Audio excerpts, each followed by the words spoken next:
Yeah, do you want sound check? Everyone's telling me the sound's okay. Is the sound okay, guys? Everybody can hear us? Can you guys hear Khayyam? Speak, Khayyam. I am Khayyam. There you go. There you go. Okay, sounds good. Great. Amy, all right, cool. No complaints on the sound yet, so I think we're good to go. All right. Well, good afternoon, everybody, or early evening, rather. My name's Victor Brer, and on behalf of the Social Blade Show, I'd like to welcome y'all to this special edition featuring a special guest. His name is on Twitter is known as I am Khayyam. Where are you from, Khayyam? My mother's womb originally, but Saskatoon, Saskatchewan is where she laid me down. Oh, cool deal, cool deal. Saskatchewan, all right. It's cold up there, isn't it? It's extremely hot and it's extremely cold. Summers you get the 35 to 40 degrees Celsius. I don't know about you Americans what that converts over to, and then the winters are anywhere from -20 to -50. And speaking of Canada, I am JD Rucker. No, I am Aaron Ryan, also known as @FreeTour2 on Twitter, and I'm in Newfoundland, Canada as well. Awesome. And on the upper right-hand corner, we have Patty P. Yeah, Patty P. I'm Patrick Priest, and tonight my shirt matches my drapes for some reason. I really didn't think this all the way through when I got dressed. Awesome, blending in there. Awesome. I keep getting booted too, Jay. Are you talking about Dig? I bought it again this week. Welcome everybody. If you're signed in, if you're on as a guest, please sign in so we can say hi to y'all. Yeah, we'd love to say hi. Like Scott, how you doing, buddy? Okay, so how we're going to start it off is we're going to talk about Sharon, which is a brand new product. We're going to give you an update on the Canadian government versus Facebook.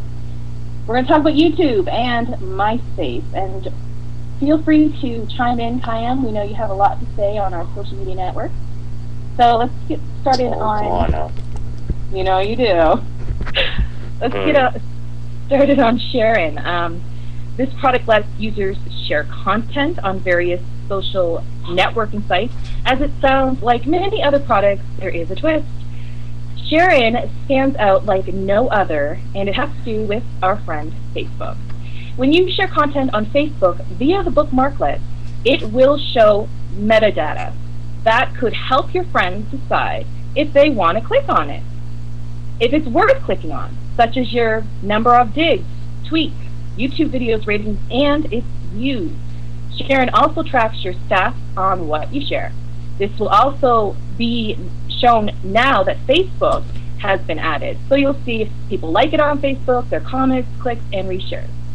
What do you guys think that the benefits are of using this tool?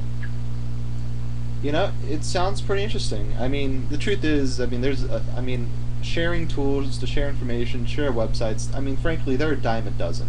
You can share through Dig, Facebook, Twitter, Friend Feed. There's just a multitude of applications and services that are just sharing oriented. So whenever a new one pops on the scene, I'm always kind of wary, like, oh, are they really going to have an impact? Are they just jumping in as a small fish in a large sea? Because that's really where the market is sharing-wise, is, no matter how big your kind of entrance is into the market, market share is not very large initially, but this sharing tool that you're speaking of, it sounds kind of promising. It seems that there are metadata and tagging related features that could really give it a leg up to really becoming relevant on the sharing scene, because that's the problem, is people love to share great content, and that's just natural to a lot of web users.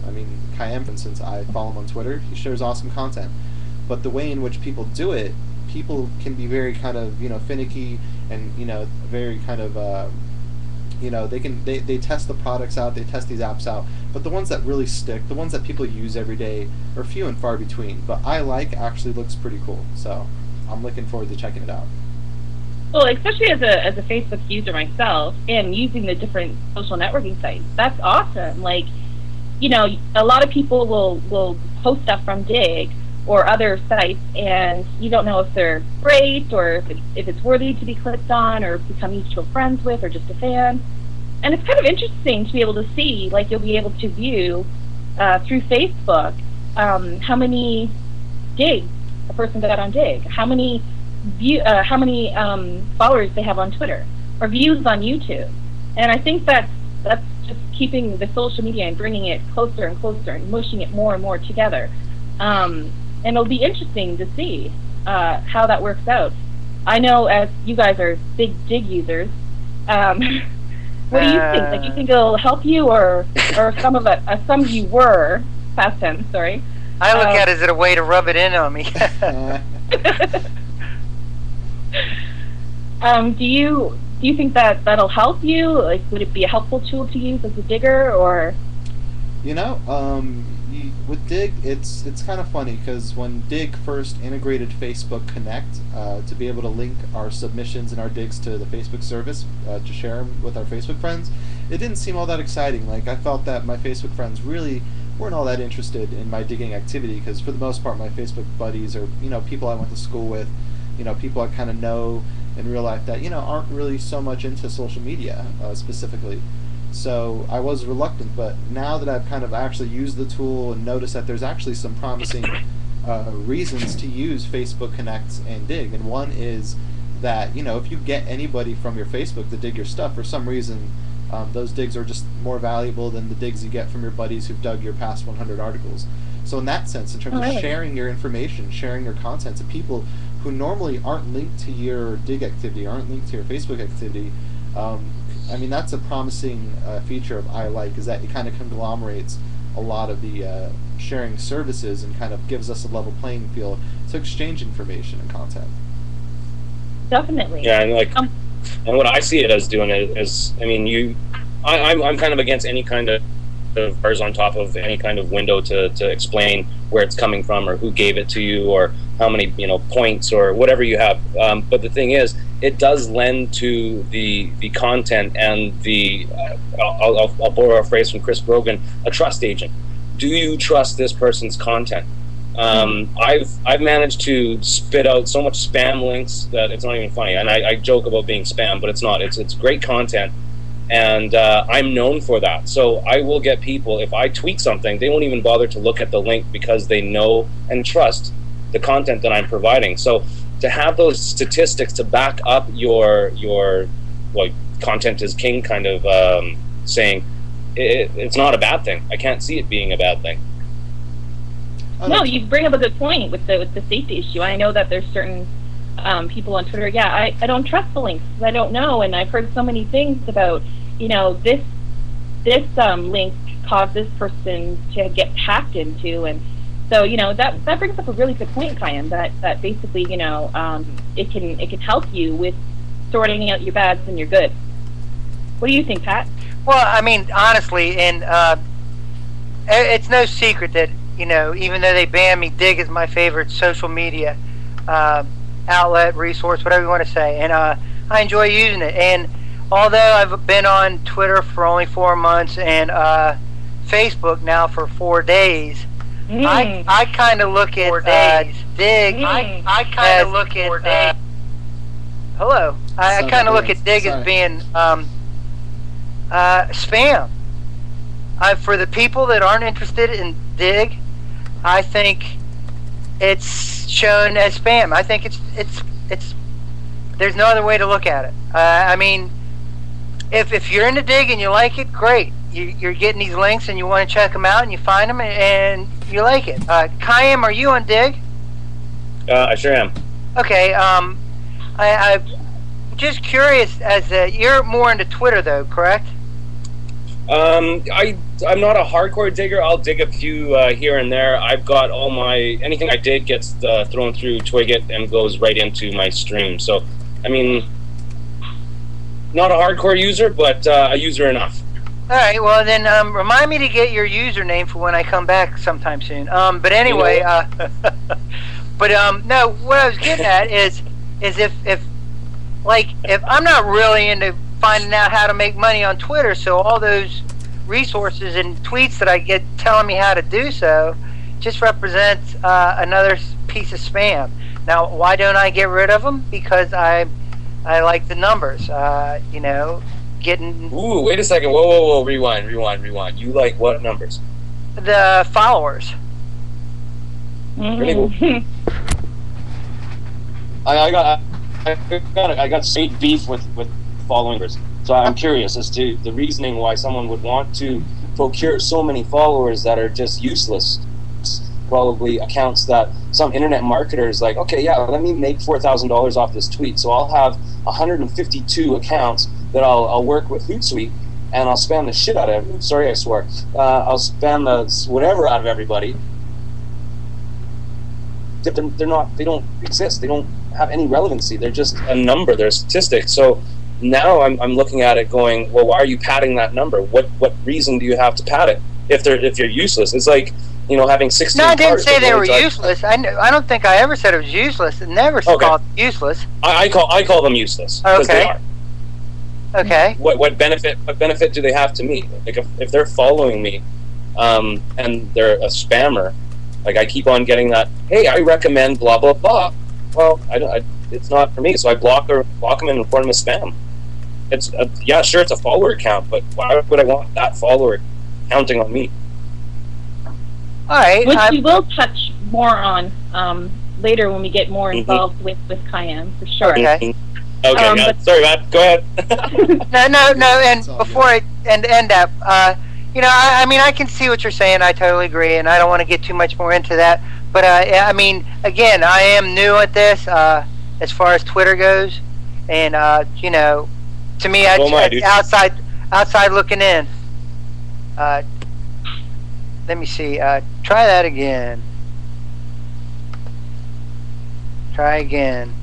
All right, go ahead. I'm sorry. Who are you referring to? Everybody else, go ahead. Okay. Well, we were talking about our twins on Twitter. Let's talk about our friends in Facebook. I got a bit of an update here. Basically, a few weeks ago, we talked a bit about Canada Don't, which was the Canadian government versus Facebook. As we reported, the privacy policies weren't very good for the Canadian government, and they basically asked Facebook to look over their stuff again and come back with a new answer. And hello. Sorry? Hello. Andrew. Hey, gotcha, buddy. Hang tight. Andy, what's up? Hearing anybody? Why am I not hearing anybody? You can't hear us? Andy knows. Hang on. Hey guys. Okay, Andy, we'll come back to you. We're trying to get Andy, Mr. Babyman Scorsini on the line here. Oh, okay, there we go. Okay, I hear everybody now. Awesome, man. Awesome, man. Make it. Yeah.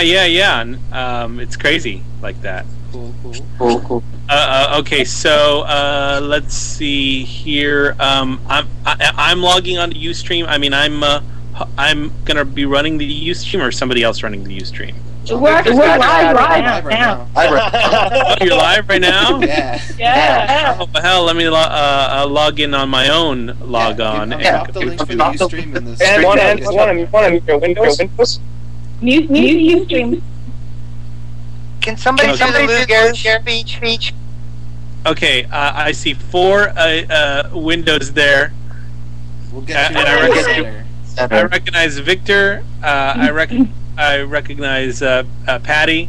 I recognize Aaron. But I don't. Is that Khayyam? That's Khayyam. Ah, Special cool. guest. I thought you were Snoop.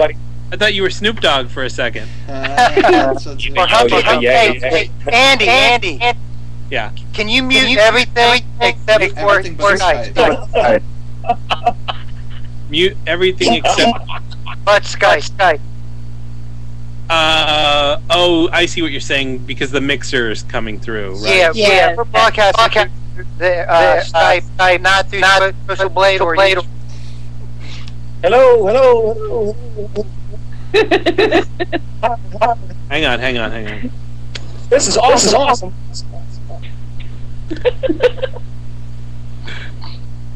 Hold on.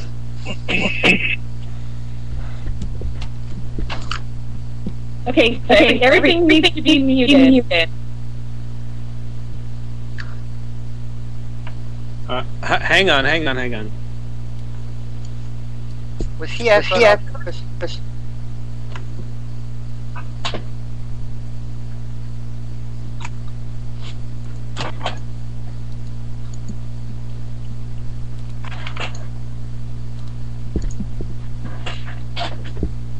Hello?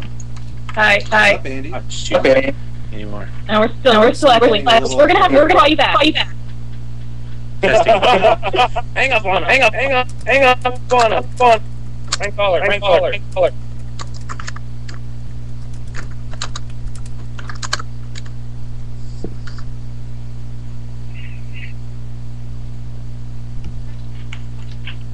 Hey, Andy, what's your Ustream URL?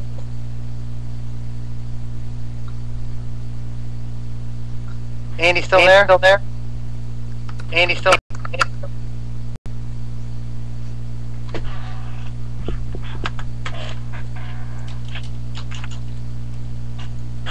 Mr. Baby Man.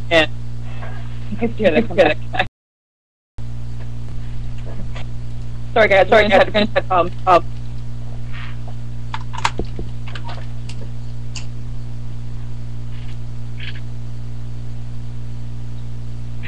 yes, it is a nightmare to have tech problems live, but we'll work with it.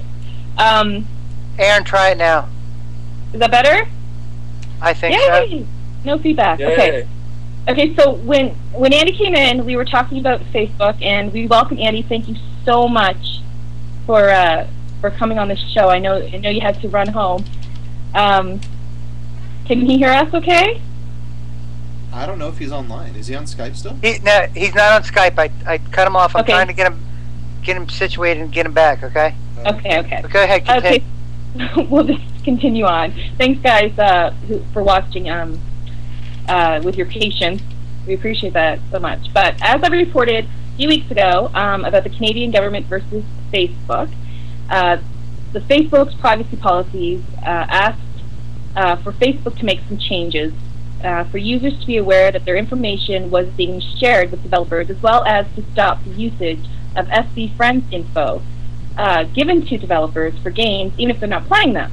So this past Monday, after a 14-month-long investigation, Facebook has agreed to make the changes after having an open dialogue with the Privacy Commissioner's office and having a team from the office to go down to California at the Facebook headquarters to go through the details. Now, Facebook is not revealing any details of the agreement, but last week they did make some changes to their statements of rights and responsibilities. So, thus far, developers on Facebook will now have to state to the user the data they plan to use and how they will use it. And when you choose everything, you know that everything function after you paste content or add pictures or whatever you put, any type of content on Facebook, and it says everyone, you want to share it with everyone. Well, it literally means everyone. Just be aware of that, including people that are not using Facebook. So that's your update of the Canadian government versus Facebook. But still speaking about Facebook, MySpace announced that it has acquired iLike for its site. iLike is a service with 50 million users thus far and allows you to listen to and share music all across our social networking sites, as well as through iTunes plugin. The reason perhaps is due to the fact that MySpace is no longer the world's top social networking site. Big shock. Sorry, Pat. Okay. I'm here. Can you hear me, guys? Hey, what's up, Andy? We can. Yep. Welcome back, cool. Andy. No echoing. Everything's cool. No echo. Everything's chill. Everything's wonderful. All right. So, okay, so the top social networking site. So it's going to be, it's going to play on its strengths, which anybody who's ever used MySpace, or maybe some people who are still on MySpace, sorry, Pat, knows that MySpace is about music. And they're hoping to expand with videos and games. Some of you may recognize iLike since it owns one of the most popular music sharing applications, and here's where Facebook comes back in, our friend Facebook. it has the top sharing application on Facebook with a fancy number of approximately 10 million users. With that said, now Facebook is put up against the wall since MySpace is its competitor. Will Facebook bring on iLike's competitors or create its own music service? Do you think it was smart for iLike to go with MySpace and potentially ruin its relationship with Facebook? What do you guys think? Well, I think in general, in terms of like speculating the directions of the growth of both Facebook and MySpace, that MySpace is kind of on a downward trend. I mean, essentially, to put it in very centralized terms, I mean, they've become like the ghetto of the social networking world, which, not the same thing about its users specifically, but in general, the direction it's going in, it's not creating a substantive enough user experience to really continue growth from a membership standpoint. A lot of people seem to be jumping ship to Facebook. So in general, if I was kind of in charge of a service like that, you know, I'd want to attach myself to the stronger company, the company that has a brighter future, which I think at this point is Facebook. So them actually jumping ship, speaking of ship, Khayyam's on a boat. Since they did jump ship to go to MySpace, you think that was the downward spiral? Because that's where you can play the devil's advocate, as Urgo would say. Urgo, by the way, who isn't here tonight, he's actually looking to find out where Canada is on a map, and he was unable to make it for the show. He's still looking. Basically, no, you want to know the truth about Urgo? I had lunch with him today. I'm sorry to interrupt, Aaron, but I had lunch with him today, and the whole goal was to meet up on the East Coast like Victor and Andy and Louie did on the West Coast and enjoy a grand slamwich. Well, we got to Denny's. He's passing through on his way to his new house, and just weren't happy with the look. The description of the sandwich was nice, but we just weren't happy with it, so we decided to go with regular grand sandwiches. Make any sense to everybody? I was very disappointed in the picture. I see. So the rumor's true. Everybody on the East Coast is trying to be like us on the West Coast. Makes sense. Yeah. Hey! Now, we started the Denny's social media meetups. I think they need at least our eating habits, yeah. There's nothing wrong with that. Y'all eat well, drink well. So, okay, I'm sorry, Aaron. You stream, Andy? It's okay. Yeah, I think I'm. Can you hear me? Yeah, are you on the Drill Down Ustream channel? Oh, okay. You can hear me. If you can hear me, that's fine. Okay, yeah, cool. we hear you fine. I can get you on cam real quick if you were on, but it's all good. It's all good. Yeah. Cool deal. So yeah, no, the whole Denny's meetup thing, that's working out really successful. So yeah, we're trying to get that trend spread across the U.S. Denny's should maybe talk to you about creating an official Denny's social media meetup schedule all around the country or something. That'd be cool. You know what I want is I want a sandwich named after me or after baby us. Man. I'll take a baby man. How about just a social media sandwich? Totally, a social media sandwich would be. It'd be a little bit of what it would. It would be a little bit of everything, but we would vote to see what ingredients go in the most. What they do is they that take was funny. G-Vogue says baby manwich. The baby manwich. Awesome. So for our other co-host that's not here tonight, he's helping Urgo find Canada. He would love to say right now, and I know he would. If he's watching, if he's able to watch it all, I'm not sure.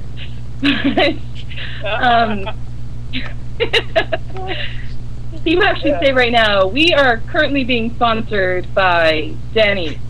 So that's appreciating.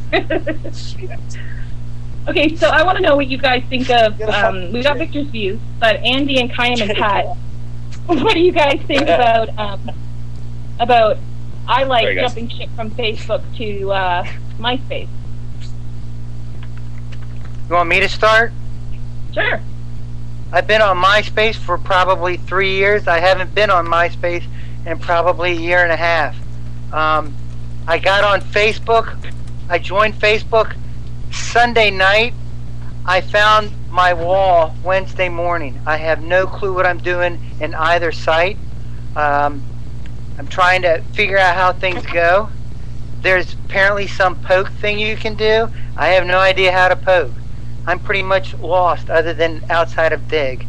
Isn't that the reason why you got on Facebook? Yeah, so I could friend the Social Blade show. Or Facebook, right. Speaking of that, we have a brand new fan page for Social Blade on Facebook. So you guys should definitely check it out. We'll actually have it linked to our blog in the coming days, but just facebook.com/socialblade and become a fan of our show, because we love you guys for tuning in and supporting us every week, and we'd love to interact with you in the social media form as well. So hit us up there. I know we have a story here on YouTube, and Urgo would love YouTube. Before we get into the Twitter world, we have a story on YouTube. Have you been seeing a lot more Time Warner ads on YouTube lately? Has anybody noticed that? I haven't really noticed. No? I haven't really noticed as much. But I saw this story that you're talking about. It's about more content on YouTube, like more high-end, big media content on YouTube. That's right? That's the one?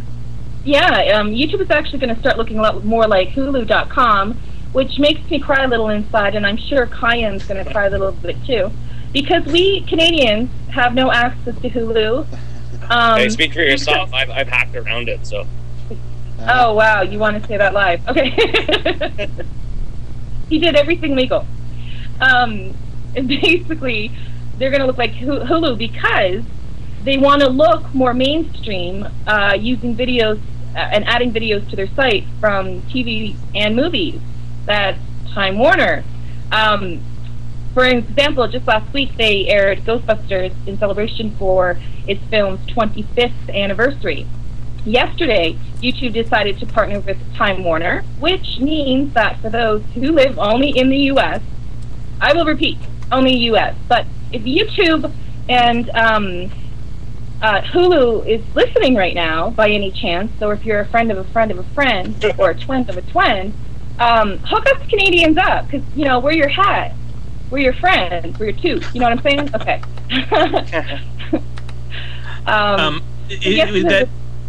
That Ghostbusters thing on YouTube, was that just for that period of time, or is it going to be on there for a while? No, it's just for that week. They actually they used a different site to make it look way better than your normal YouTube video. But yeah, so only if you live in the U.S. will you have access to various Time Warner clips, such as CNN, Gossip Girl, other various popular TV shows and movies. And this is all a part of the process that YouTube is doing to create more advertiser-friendly content to its site. So YouTubers, and if Urgo's happening to watch, that means him too, expect to see a lot more variety of ad formats on the shows. Now, the important thing is, I want to know what you guys think. Do you think this is going to take YouTube in the right direction, or will it stray from its originality? Well, I think... I'm sorry, somebody else... I think that any move that on YouTube's part to become more like Hulu or more like Netflix watch instantly, to bring more big media content to people is a good move. And when YouTube introduced the Star Trek episodes a while back, I really enjoyed that and enjoyed watching those. Basically, I want the ability to watch big media content for free online when I want to, and pay as little as possible for that. And any site that can do that for me, I'm all for. And you know what? I was gonna say, even the ads are not too obtrusive. Like the little lower thirds and the little ads that pop up, as long as they don't get into those annotated ads that are annotations, that could be a little annoying. I could be a little bit biased here, but I'm going to agree with Tomboys. She says, I think if it ain't broke, don't fix it. I'm kind of with that, because you guys have Hulu. You guys got your Hulu. And YouTube's known for its outrageous videos that the random next door kind of gal or guy can upload and share with the world. And I don't know if it's going to be the best interest for YouTube to kind of mimic another site that's already available for free? And it's free, right? Hulu's free. Hulu's free. And, you know, I actually really enjoy the ad model that they're using because, you know, let's say you watch a 45-minute TV show. Instead of watching 15 minutes of commercials, you watch maybe like a 30, 45-second movie trailer and then, you know, a TV spot or another movie spot halfway through. I mean, to me, that's a lot more tolerable than, you know, 15 minutes cut up in 4 different locations if you're watching, you know, a big network television show. So I think YouTube, as long as they work in the ads in a very non-obtrusive manner and maybe take a page out of the Hulu book in terms of working in the big media productions and, you know, probably posting ads for the future big media stuff as well, I think it could work out. So you're for it? Oh, I'm totally for it. I think Hulu could be a big deal in the media online industry. So do you think that Hulu and YouTube might actually maybe join together at some point in the future? Yeah. I don't think that'll ever happen. But you know, I have to take exception to the idea that YouTube should stay just the way it is. I mean, I think we're thinking of. I think that kind of thought is pigeonholing YouTube in what it used to do, and I think that I mean, ultimately there's no real business model in that, in just delivering user-generated content, and I can see why they're trying to expand, and I think I think that we're it's fine for them to expand their content, and we can grow with them as well. Mm-hmm. No, totally. Yeah, you know, I think they have to grow, sure. But what do you guys think, Pat? Khayyam? I'm sorry. Someone got a TV on or something? I don't know what's happening. Like a dog breaking in or something like that. No, I'm totally clear here. I don't know where that sound's coming from. Yeah, I'm clear here too. Are we gonna blame Canada? Khayyam, do you have music going? I by default blame Canada for just. Oh yeah, I have music going. Hold on, it's down way below. Can you hear it? Yeah. Yeah, I got these great ears, dude. Try and turn everything off. Make sure it's not me. There you go. Yeah, that's way better. So yeah, Andy, yeah, there we go. In many ways, I think I really agree with you in terms of YouTube kind of, you know, shifting its model from trying to, you know, make money off user-generated content through UGCs, and, you know, shifting towards this more mainstream, big media, big production sort of content stream that is very much so capitalizable. Like you can, it's easier to monetize, you know, big name productions than it is to monetize some random hero's YouTube, you know, tirade or something. So I think in the long run, it's definitely gonna be very beneficial. And Hulu sounds like a pretty cool juxtaposition of a project. So I'm interested. So what about you, Pat? Well, you know, again, I think it's good. I mean, I have to agree with Tomboys when she said if they want to watch TV, let them watch TV. I don't think they should really be charging for the internet, and I think any attempts where they try to charge people for whether it be news, music, anything, will lose listeners, and someone will provide the same, maybe not as well, but the same source of news and music for free. So why even bother? Khayyam, the Canadian Hulu. What do you think of YouTube and its changing ways? It's always going to have to adapt to its environment, right? So with a changing environment, they have to have some kind of competitive nature, and so what they're going to do is experiment with whatever they can, make their partnerships with whomever they can, and they're just going to start paddling away and see if it floats, right? You have that with a lot of people, and then Hulu seems to be dominating that industry. Well, I mean, to use up that much bandwidth and not make an extraordinary amount of money just doesn't make sense to them. So they need to offset that a little bit. And if that kind of, well, if that pisses me off, someone else off, well, it's going to happen because it's change. And, well, when you get into that comfort level, no one wants the change. But as always, there's always something that pops up around the corner, something that's newer, better, different, whatever it is. So everyone's going to find what they need. If YouTube pisses them off, then they'll start going over to Vimeo or Flip or whatever it is, There's always something there. True, yeah. You had a story about Andy, didn't you, Pat? Yeah, kind of segue into it really quick for me here, but okay, hang on 1 second. Sure. Andy, you're here, right? You Yeah, I'm right here. Andy, yeah. Let's see, I lost the tweet, damn it. You talking about my Yeah, I would like to mention. Go ahead, Andy. I kind of blew it. I lost. Okay, no worries. I took a Skype call during this, and I lost where I had it. I basically tweeted earlier in the week, yesterday I think, that I can finally announce that the film that I've been working on for 3 years. No, I'm sorry, a year and a half. It feels like 3 years. Is up for the is in the Toronto International Film Festival, up Awesome. for as an official selection. Which Nice film work. is this? Congratulations. Thank you. So what movie's this?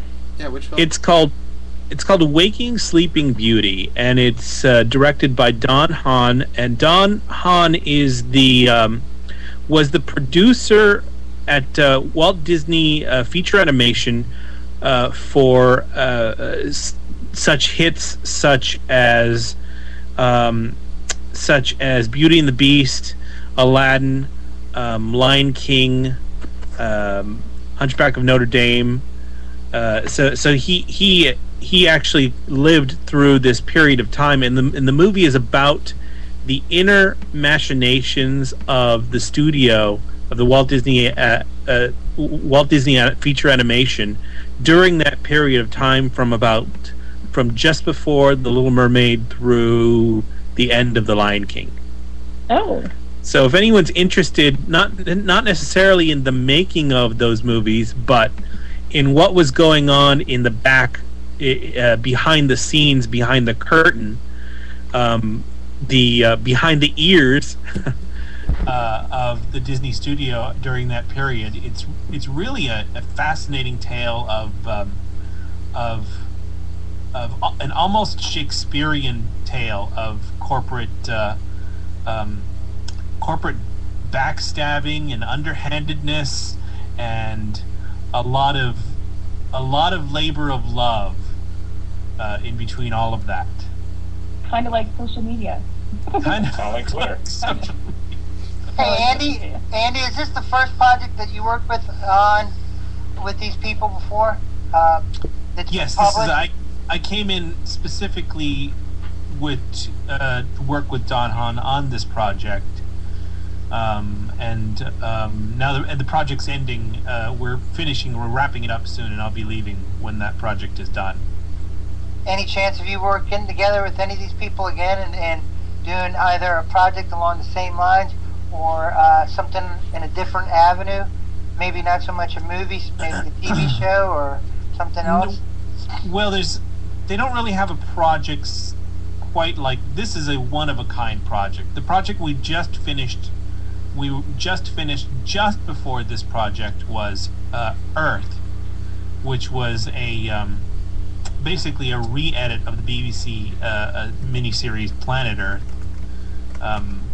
for theatrical purposes, and so we recut that, and that had its theatrical run, and then we went on to Waking Sleeping Beauty, and the stuff that they've got that they're working on the future schedule is more along the lines of more of those Disney nature films, like I can't really talk about what's going on. Well, sure, but just think more in that same vein of the Disney nature tales, like Earth, and that's kind of what they've got on their slate ahead of them. but it's always a possibility. Yeah, there's just the schedule does not.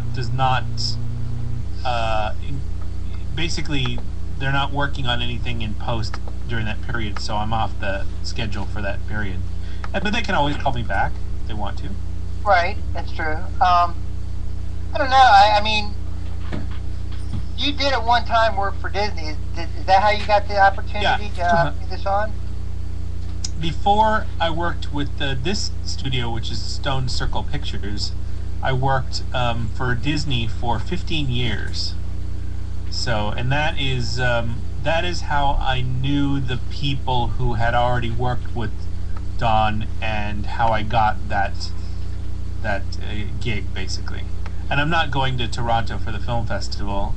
Not in my schedule, unfortunately. Well, when you say you work for Disney, you work for their production company. You weren't actually out there in Disney World, like shoving workers in front of the monorail or knocking them off the stage. No, not hitting them over the head with a folding metal chair. Yeah, well, it got kind of rough over there for, I guess it's Disney World, which is on the other side of the coast, our side of the coast, didn't it? Sure. Yeah, from what I understand. Kind of a shame, yeah. Too bad, really. Yeah, well, the whole studio, you're talking about, the whole studio is experiencing layoffs and attrition, so. Yeah, brutal. This episode of Social Blade is brought to you by Disney. No, that's wonderful, Andy. I'm actually going to look forward to seeing that. So right now it's going to Toronto, which is a trending topic. So, I mean, this is a comedian show tonight on Twitter. And Victor has a story on Twitter, right?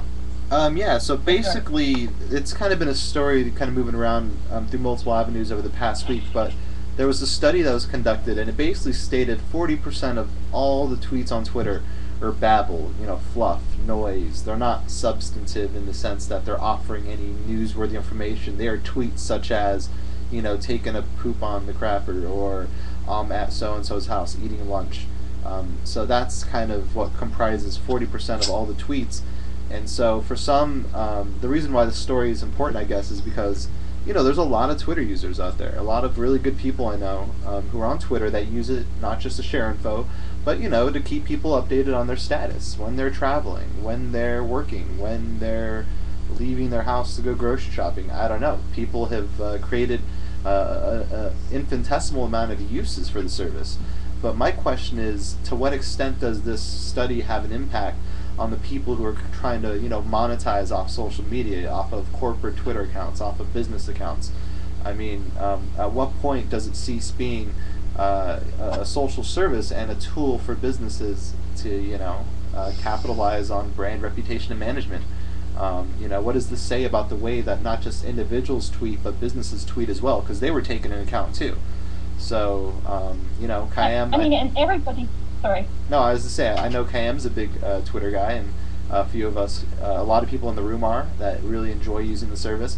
I personally definitely use the service, don't use it obsessively or anything, but, whenever I tweet, it's usually some link or something I found that's interesting, or something I dug that I wanted to spread around. So, but for the most part, I'm not the kind of guy to put a lot of fluff updates, so to speak. So I'd like to get everyone's perspective on the issue. What are you tweeting, and what do you think of the study, I guess? I put fluff stuff up there sometimes. I mean, I do that on Facebook too, and some people complain about it and stuff, and some people can unfollow if they want to. I mean, we all tweet differently. But, we have Khayyam here, who's our special guest, and for those of you who don't know who Khayyam is, he's Khayyam Wakil, a.k.a. I am Khayyam. He is the #1 tweeter in his region of Vancouver, British Columbia, and of all of Canada, which is pretty impressive, since he doesn't have a massive following of 140,000, just pulling that out of my hat. Instead, he has a following of approximately 9,000, and even more impressive, he has over 30,000 organic tweets. And according to TwitterGrader.com and Twitterlizer.com, he is number 90, and that could have changed, but he was number 90 of the top tweeters in the world, and that is out of 3,293,223 tweeters. How does he do it? Khayyam, welcome to the show. Thanks so much for joining us. Thank you. You've been here all along. I know you haven't been able to say too much, but I wanted to touch on Twitter and not get too involved. Sure. I know you're passionate about Twitter. So, according to bitrebels.com, you are one of the top 10 people to follow on Twitter. What are your thoughts of this thing we call Twitter? Oh, it's fantastic. I mean, I've been a loser for about 14, 15, 16 years doing all of this stuff, and finally there was a tool that allowed me to do it really well and share it with everybody. So it was very natural for me. At first, I mean, I was confused as hell. I got onto the web app or the web interface, and it was the stupidest thing. I didn't get it. I didn't understand it. And from all the people that do get on Twitter, that they're like, hey, you're on Twitter. Can you give me a hand? Let me know what to do. They're all using the web interface, and so they have no idea of people even replying to them. I had someone, a DJ in town here, who had been using it for 3 months and had not even known where to go and look for their replies. And then I hooked them up with a third-party app, and boom, right in front of them they had that. So at first, yeah, it was kind of weird. I didn't get it. I dropped it. I thought it was the stupidest thing, and then went back in, end of October, and I got in with like Calvin Lee from Mayhem Studios and Andy Sowards and Adverts and like One Love Girl and a lot of the, like, I guess we call them old schoolers, or I call them old schoolers, but that was my little kind of group that kind of gave me my lessons. And I have to say that I learned a lot from Calvin. I mean, he was that guy at that time, and so I took little pointers from here and there, and you just experiment. I mean, it was all new. Anytime you have something new, you just experiment. You kind of flail around and see what works. And you find that some people will have it work for them, and some people will not have it work for them. And the trend that I find is that the people who will be themselves or will share a part of themselves often do quite well. So, like Victor was asking, are you a fluff kind of person, or do you actually take time to put out your tweets, or how do you do it? Well, I'm extremely analytical with everything that I do. What I do, like, it's mostly content. What I do is I break it down into a little, like, well, 75% is going to be content or links or something of value, some information. And then about 20% is that, like, talking back and forth and responding with people. And then that small little 5% is the me. So that's like, I picked my nose, I pooped, I went to the store. I have guests and visitors coming on the boat with little beautiful dogs. How are you, love? Hi. Doing well. Let's see. Hey, guys. Yeah. So, oh, there's a lot of people. It's the whole world. Sorry. Hey. So yeah, basically what I did was I started figuring out that it was content always goes up to the top. And I mean, I could joke around, I could do this, I could do that. I'm not the most engaging person in the world. I mean, I try, but there's a point where you actually have to have a life, and you can be on at the same difficult time doing that's kind of more than the same. So I don't really get that. So the way I interact is I just share links, because I know that people will have some benefit of it. I mean, They'll be able to relate to thanks. it. So yeah. So is that what you would call a quality tweet? I would say that was quality, yeah. Quality and quantity is what I do. Okay, so that's what I was going to ask you. So, because it's interesting that many of the people bitrebel.com recommend to follow have high followings, such as Guy Kawasaki, for example, with 157,886 followers. Now you have 9,000. So I'm going to ask for those. It's okay. I'm going to ask for those who keep trying to get such high numbers and think that they're going to be seen somewhere. How do you gain stats as being the #1 tweeter Vancouver and in Canada without having a crazy high following? Well, I'll tell you this. When 2,000 followers, I made 100 on Grader, and that was like the biggest thing in the world to me. I was like, holy smokes, I'm 100. And not even seconds later, I see a tweet from Zaibatsu, straight from Grader, saying he was 100. And so I went and took snapshots of it, and he had 47,000 followers. I had 2,000, and I was pushing up the same Grader statistics or analysis that he had. And I was sitting there going, okay, so there's something that I'm doing that is, is the same or equivalent to him. And so I thought, yeah, I need to get the big numbers. And so, I never went with any kind of automated scheming, scamming, auto follow, any of that stuff, because it just didn't resonate with me. And so had I done that, or if I kissed everyone's ass along the way and said, you're awesome, I love you, you're great, I'd be lying, first of all. And second of all, it's just not me. So I'd much rather be me, be a lippy little kid. I'll speak my opinion. A lot of people know that I do that, and that's why I only have 10,000 followers. I could easily have 20,000 if I really, really wanted to, but that doesn't appeal to me. I do have that kind of that clout that those guys with 100 or 300 or whatever thousand followers have, specifically because I've been putting out content. I'll make you smile. I will make you think. I will challenge you. If that's not interaction in some degree, then cancel my Twitter account and call me a spammer and call it the end of the day. No, you definitely put a quality. Victor was saying, Victor, you can chime in, but he was saying the other day how he just loves your stuff. Like, he loves what you put out. Yeah, I'd say. Well, I pride myself on the content. Like, anyone can go to pop URLs and copy and paste or just press a button. That's garbage. It's useless. That's for people who don't really care or just want to get some followers or get some retweets. And that's not the name of the game. I'll dig like a mother trucker. I will go to the depths of the earth to find this stuff. I'll find it before it even breaks. I mean, a lot of diggers, they're on point. They know the stuff that's going on before it even breaks. I'd like to get into that realm, but I use different mediums in order to do that. I build pipes to feed in, thousands of RRS feeds into a filtered stream. And so what I do is I go through my stream, and you'll notice I don't really repeat my tweets a lot. I'll break them, and that's all I need to do. I don't need to go and repeat. What I'll do is I'll go in the morning, have my breakfast thing, I'll do my meditations, and then boom, I'm hitting an RRS feed, and for an hour and a half, I'm digging the crap out of every single quality link I can possibly get, and then I put it into my stream, and it's there. It might be just unloading it, and some people don't really like that. I don't really care. It's just I'm getting it out there, and I've got stuff to do. I can't sit around all day and tweet, although I do anyways.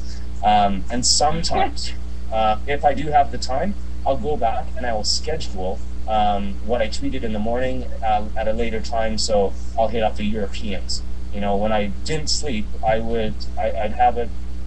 Well, it's just pattern recognition. You'd see the patterns, the waves, at what time content starts going at.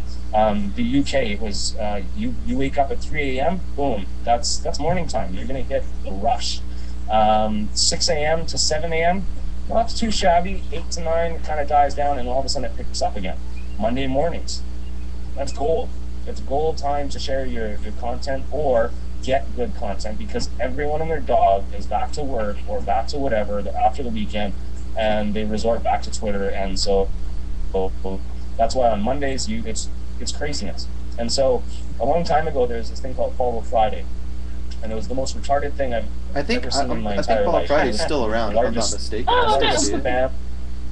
What was that? Sorry. Oh, I think it's still around. I'm personally not the biggest fan of it. Yeah, no, I don't. But it's still around. It's the biggest spam campaign that's been condoned and been brainwashed as an acceptable feat. Well, let me ask you this, Khayyam. Because I see some people, they just list usernames, hashtag Follow Friday. For me, when I was doing it, I considered it more of a personalized recommendation. For instance, if I say, here's Mr. Babyman, he's an awesome person, check out his podcast tonight, hashtag Follow Friday, would that be considered an acceptable use of the trending topic, or do you think that's... Well, you know what, I made a little video about it, and I'll send you a link. You can go take a look at that. I addressed all those issues. Now, the thing that I have a serious issue with is the foundation of this whole Follow Friday. And it was Mia Baldwin, he writes from Asheville and stuff like that, and he created it as a game, not as a recommendation system, not as something to further the advancement of communication and engagement. It was a game. And anytime you have a game, you need a winner. And anytime you need a winner, you're going to have a loser. So you have competition. So everyone wants to be a prom queen or a prom king, and that's exactly what it was. And if anyone tells me otherwise, you're full of that bracket censored. It was a gaming issue. It was all game. It's game. I'll give you that, but at the same time, it may have been started as a game, but what it turned into, I mean, people used it in their own ways. That Follow Friday may have began as this game. It kind of manifested into its own deal. Like, it became its own trend, its own culture. People started using it in different ways and stuff. But the thing is, do you still see the Follow Friday at so and so, at so and so, at so and so, at so and so? I mean, the thing is, I can't control. That still continues. So that still continues. Yeah, of course it does. Things in April, and I addressed it when no one addressed it. 2 months later, everyone's using it, saying it's not really useful, and they'll use Mr. Tweet, or they'll use another hashtag, or this, that, and the other. The concept itself is fantastical. I want to recommend people because they are super cool, or they're funny as hell, or they have awesome content, whatever the reason is. Give one name, give a reason. I don't want to, like, why would I want and fish up all these people that one person says, follow 17 people in this tweet? No, go play in traffic. I want the one person, you tell me why. Because if I don't know them, I want an introduction. I want that bio. I want that which is really important. That's exactly the same way.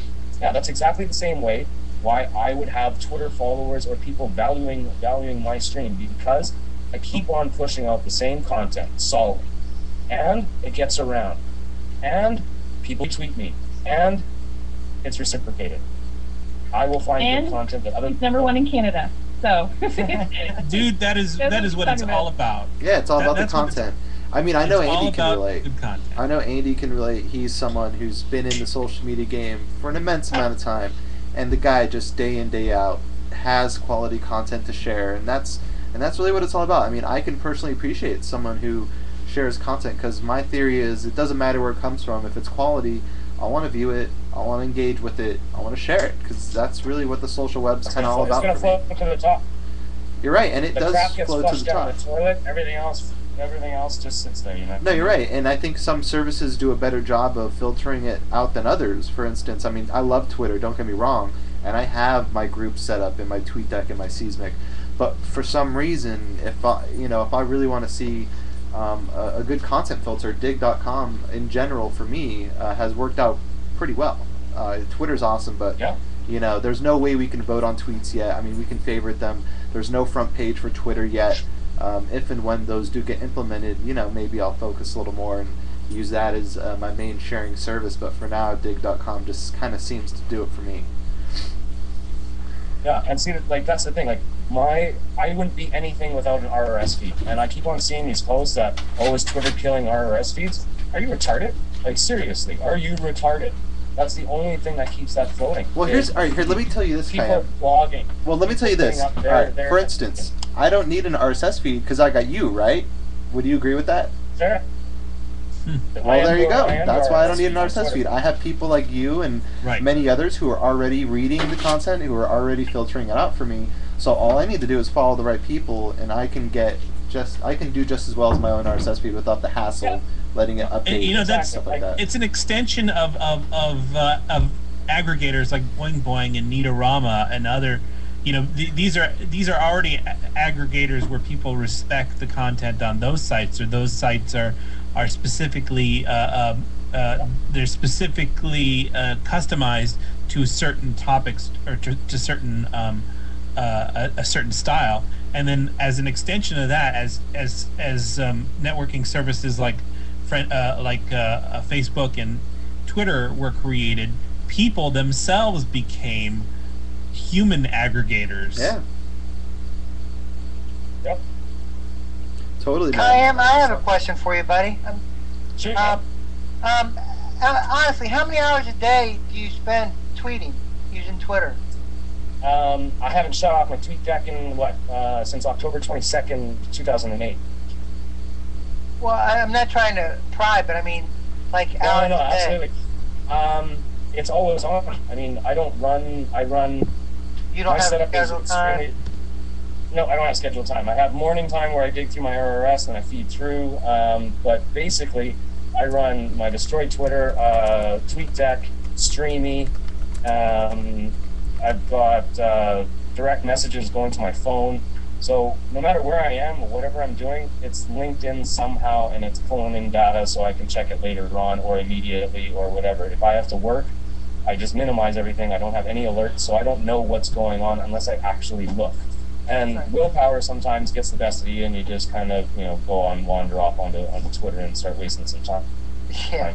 On the same token, there are times when I've been sitting against a wall and I couldn't get, one double click in to get work done, and I jump on Twitter for half an hour, start some trouble, make some laughs, share some links, and boom, I've now drank a Red Bull basically, and I'm back at work. So I use it to invigorate myself. At one point in time, validate my existence. So it has plenty of uses. To really answer your question, I'd have to say any time that I'm waking, I'm on Twitter, I guess. Whether or not I'm using it, that's another question. Right. Okay. Now, that being said, another thing, I guess you could say it would be an escape from reality. Sure, why not? Everything's escape from reality. Yeah. I mean, on Friday, you're talking about escaping work. Reality is work. Work is reality. Yeah, but you is it a way that you? Yeah, you do. You understand that. You're saying when you work. I don't want to detail. I mean, but you know. Yeah, I usually work from 1 a.m. to about 7 a.m. solid, and then I'll sleep maybe 3 or 4 hours, and then I'll do my my morning ritual for a couple of hours, and then I'll go back to work for about 2 or 3. Then I'll take a little bit of a break. Probably go waste maybe another 2 hours in the afternoon. Go back to work, handle some emails, some phone calls, and take a little break, cook some dinner, relax. I mean, I'm on a boat, so I'll watch a sunset and not have a single appliance on, no electrical, nothing, and that's my day. And then the thing is, to balance my week out, I don't tweet on Fridays. Not one. I haven't done it for months, because I couldn't stand the stream. It was invaluable to me. It was the Friday madness. It didn't have any valuable, and the time away from it was invaluable because that grounded me. I mean, I'm a print and identity designer, so I'm on a computer most of the hours of the day. So it's not like I'm going out of my way to jump on Twitter, but I do need a little bit of a break, and so that's my day where I don't jump on the internet. I don't do anything other than just exist and ground. I got a question for tomorrow. I got a question for Victor. What's up, Victor? Pat? Did you stick a hat on JD and lock him outside of his house and call him Khayyam? Because it's like the same person. Not exactly.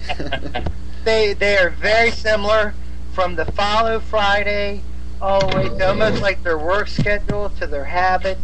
I don't do follow Friday. Well, no, he doesn't either. Here. Oh, JD. Here. Awesome. Oh, hey, JD. Oh, nice. Yeah, JD. JD. How's it going, buddy? Follow Friday Follow Friday died for me months ago. And I think Khayyam's been longer for that. Once I started getting follow Fridays from people that I've never spoken to, worked with, talked to, who've probably never seen my tweets and who only tweet stuff about multi-level marketing and Forex and porn, that's when I realized I'm done with follow Friday. I keep the guys with porn, but other than that, I have the same beliefs. Yeah. No, I mean, you got to keep the guys on porn. I didn't say that I don't keep them. Oh, okay. I mean, Hot Heather. You can check out their links, just don't retweet them. Yeah, Hot Heather 1169 is one of my faves, but I mean, Eva Angelina is one of mine. Yes. I always ask her how work was, but she never answers me. No, she doesn't. But it's okay, because even if it's just a one-sided conversation, even if it's just a one-sided conversation, it's still a conversation in your mind and your hands. So. I thought Shelley Ryan was related to me, so I figured out she's a bot. Yeah, I'm gonna put in my. You looked her up, like, whoa! I'm putting a link for that Follow Friday thing that I did, a little video back in mid-April, and that'll help kind of understand what my stance is on it. You can watch it on now, whatever you want, but that kind of sums it up for me. What we could do is put it in the post, right, Aaron? We could put it in the blog. Yeah, we're going to put it on our blog, so you can get to know more about Khayyam.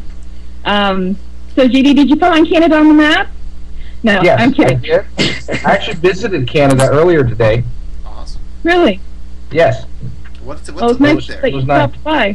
What's Here, I'm going to post my link of why I'm skipping Follow Friday. I don't think it'll work in the. No. Urgo cut it off. Cut it off here. But you know what? We'll have the links on the blog. We got tons of links for Khayyam, so you can get to know him better.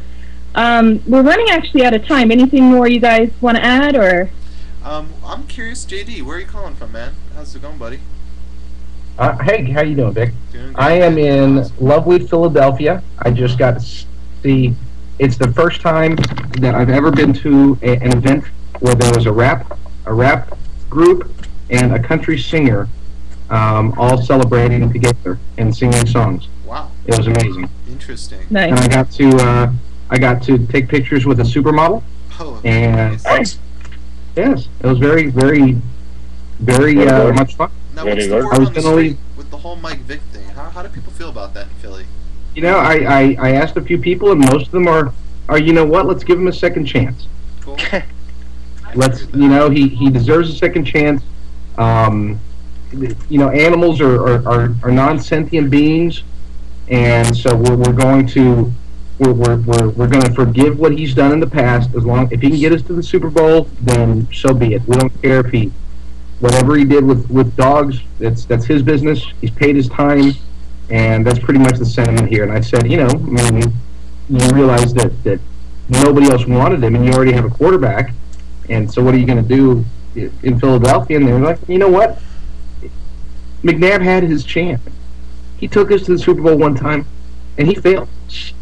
So, the Super Bowl, so be it. We hope that McNabb gets injured, gets mauled by a dog, and that way we can put Michael Vick in. And I disagree with you. Out there, I'm totally kidding. If there's any animal activists out there, I'm totally making a very bad and poor judgment joke. So. Yes, it was very poor because your co-host here is an animal lover. So. Yeah, Victor and Aaron. Yes. So right now I'm kind of. I love animals too. I love animals too. That they're especially with barbecue sauce. Oh, Andy. Nice. I like barbecue as well.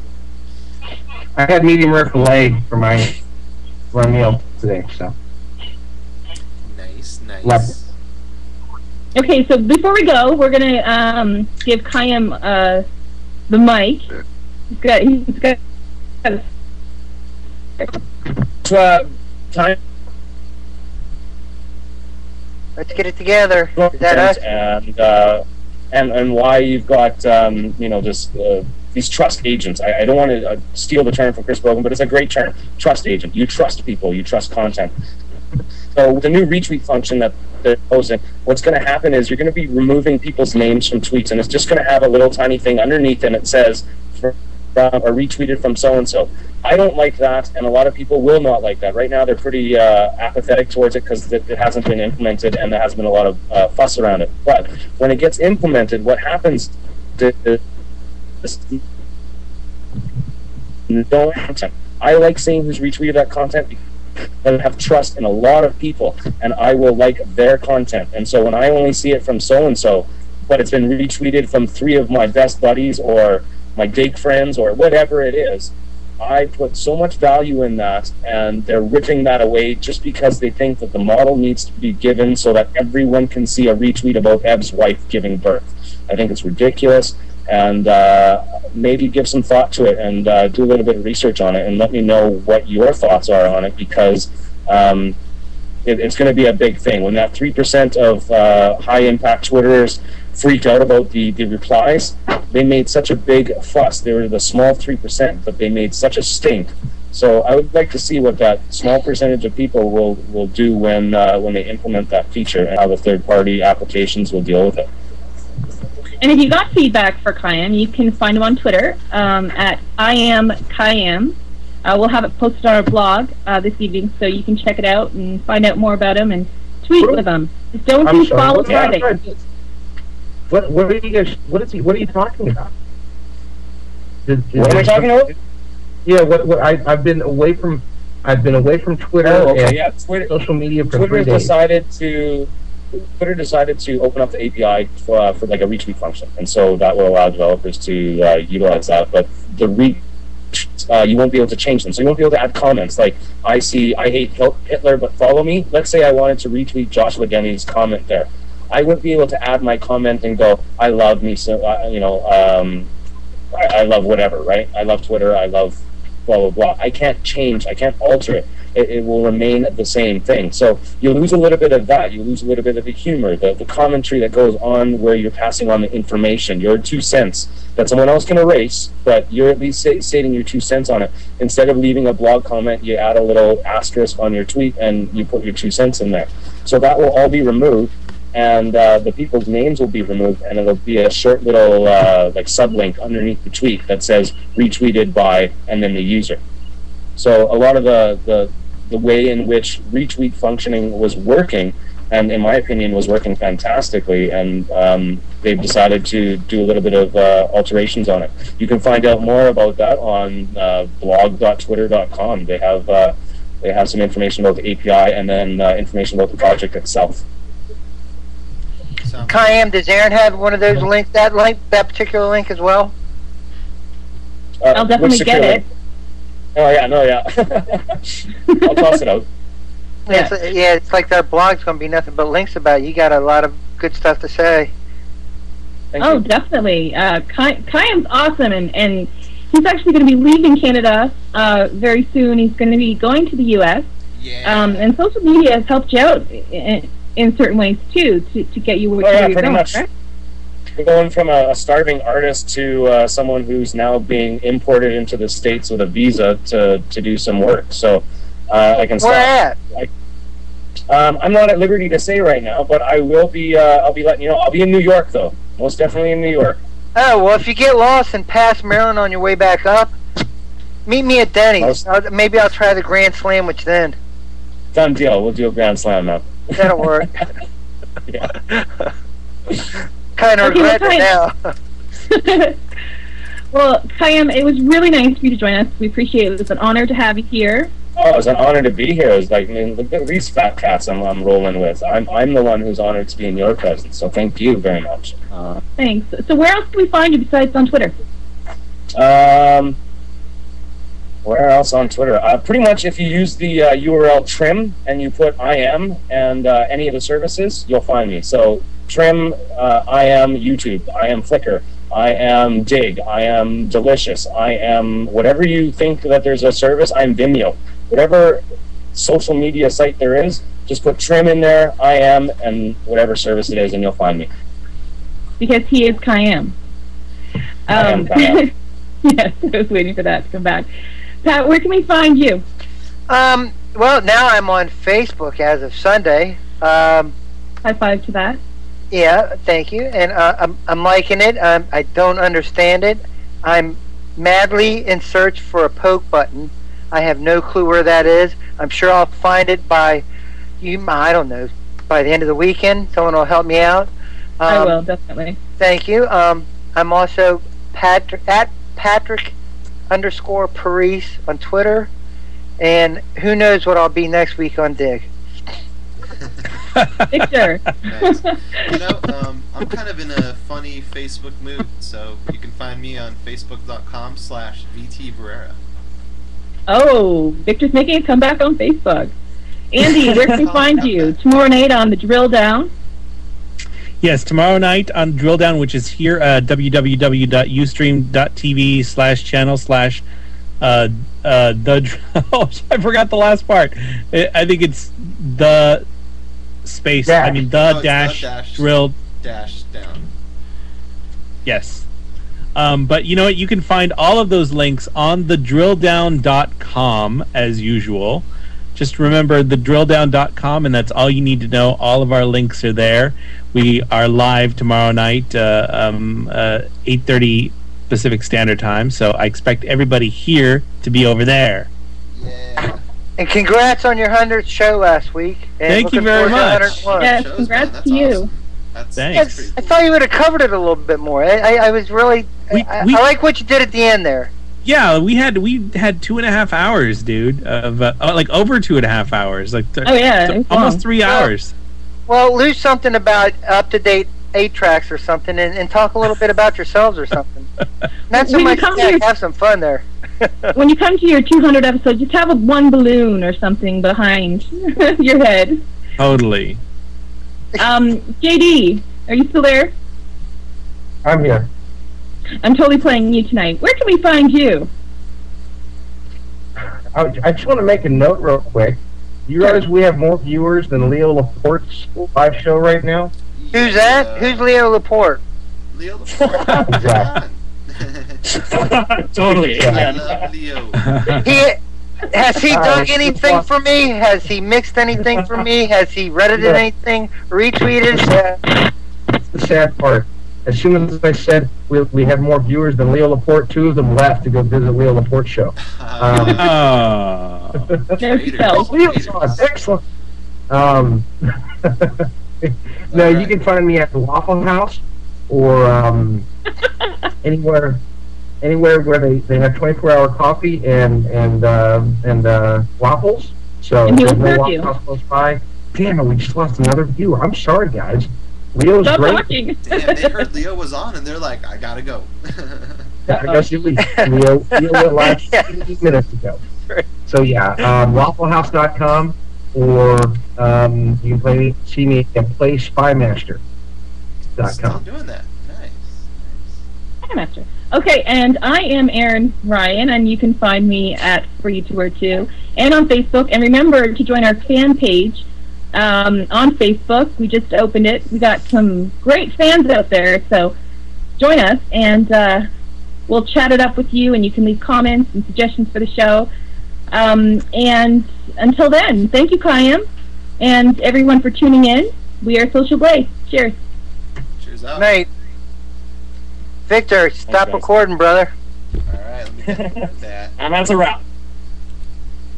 Oh. Did you stop recording, brother? Not yet. Give me 1 second. Okay.